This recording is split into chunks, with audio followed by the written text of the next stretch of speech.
Tailoring பிசினஸ்ல job work அப்படிங்கிறது எல்லாருக்குமே தெரிஞ்சிருக்கும். தெரியாதவங்க கண்டிப்பா இந்த வீடியோல தெரிஞ்சுக்கோங்க. எஸ்பெஷலி இந்த ஜாப் ஒர்க் அப்படிங்கிறது ஈரோடு, திருப்பூர், கரூர் இந்த சைடு எல்லாமே நிறைய பேர் எடுத்து பண்ணிட்டு இருக்காங்க.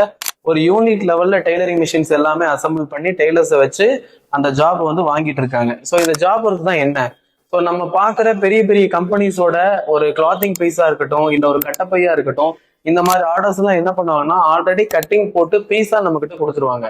அந்த பீஸை நம்ம ப்ராப்பரா ஸ்டிச் பண்ணி ஃபினிஷ் பண்ணி செக் பண்ணி அவங்களுக்கு நம்ம டெலிவரி கொடுப்போம். ஸோ இதுக்கு வந்து நம்ம ஸ்டிச் பண்ணி கொடுத்தா ஒரு பீஸ்க்கு இவ்வளோன்னு சொல்லி அவங்க ஒரு சேலரி கொடுப்பாங்க. இதுதான் ஜாப் ஒர்க்கோட டேர்ம்.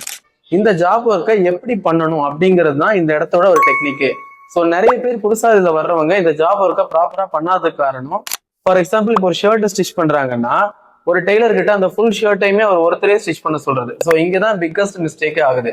ஒருத்தங்க காலர் அட்டாச் பண்றாங்கன்னா ஒருத்தங்க ஸ்லீவ் அட்டாச் பண்ணணும், ஒருத்தங்க ஸ்லீவ் அட்டாச் பண்ணா இன்னொருத்தங்க சைடு சிம் பினிஷ் பண்ணணும்.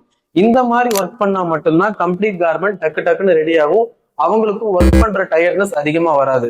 அதுவே மாத்தி மாத்தி ஸ்லீவ் ஜாயின் பண்ணணும், காலர் ஜாயின் பண்ணணும், சைடு ஜாயின் பண்ணணும், இது எல்லா வேலையும் ஒரே டெய்லரு ரிப்பீட்டடா பண்ணா அவர் கன்ஃபியூஸ் ஆகி ஆர்டர்ல அதிக மிஸ்டேக் வரக்கான வாய்ப்பு இருக்கு.